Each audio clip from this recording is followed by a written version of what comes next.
we were just talking about the anniversary of Andrew Luck, and it was on this day. And I know that you've joined us before to talk about that story. But is there anything else to add to the Andrew Luck story that since he retired that night when you broke the story? Well, I haven't had a great track record of talking about how stories came about on your show, Dan. So, okay, but you own that story. You crushed that story. I actually have in my phone, this is my 14-year anniversary of joining the worldwide leader.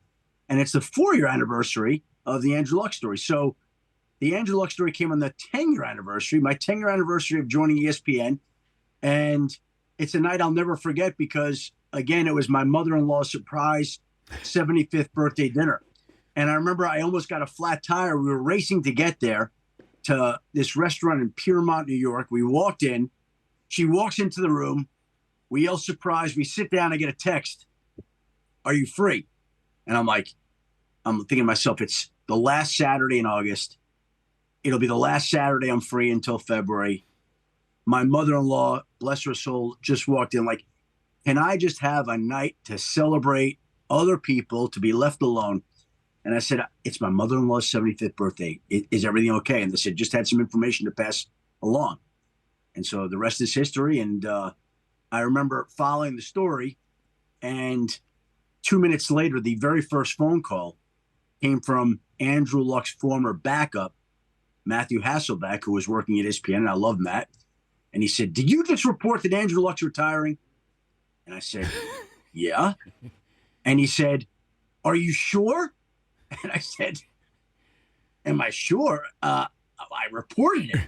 And he goes, I was just with him all weekend in Indianapolis, and he never mentioned a word. Now, I will say at that point in time, Dan, I had a mild heart attack. Okay, I had to be revived.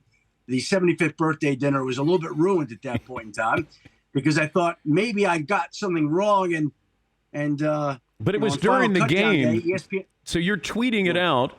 Andrew Luck doesn't know it's out. He's on the sidelines. And then fans start to get the tweet, and then they're booing him at halftime, aren't they? No. First of all, again,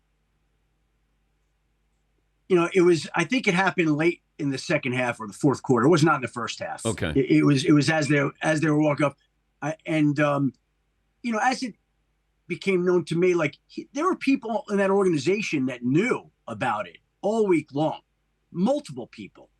And I don't know why they did this. I wonder about this to this day, and it's even more true today as it was 4 years ago, but so few things hold up in this day and age. Yeah. And he began telling people like that Monday or Tuesday. And by Friday, a lot of people in the organization knew. And so they were planning to do it Sunday. Now, in what universe is a superstar think that something's going to hold up all week when other people know? I always remember when, the Broncos were training for John Elway, and I was out in Denver covering the Broncos all those years. And the great vice president, PR person there, Jim Sacamano, said, they said, we can't tell anybody. We got to keep this quiet. And they said, have you told anybody yet? And they said, just this person and this person. And he said, well, if you told all those people, then it's not holding up.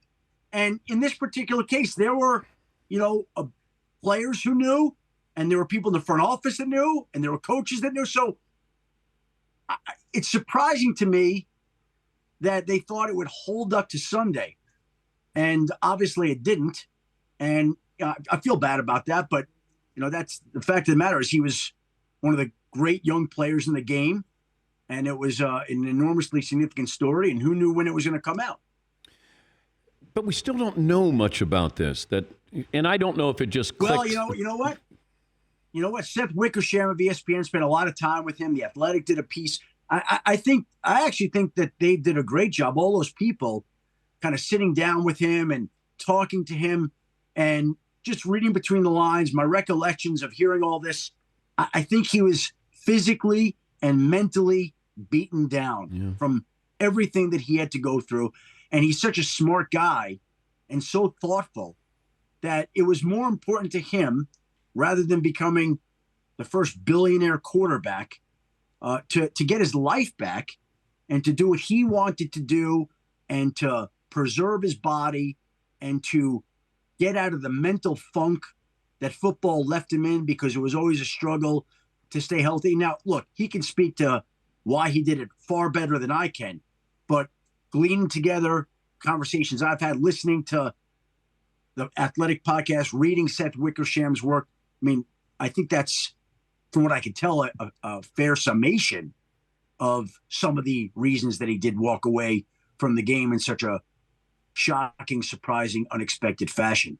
It reminds me, though, Dan, I remember when I was covering the Broncos, again, back to that, I was in a dorm room in Greeley, Colorado. I believe it was a Saturday night, and word came out that night that Barry Sanders was retiring. And that's the only equivalent that I could equate it to. And Andrew Luck was even younger, and that team was built even more around him. Like, the Lions never seemed to be very good, but Barry Sanders was stunning, and Andrew Luck was stunning. And anytime a great young player leaves the game that early, it's always a shock, I think.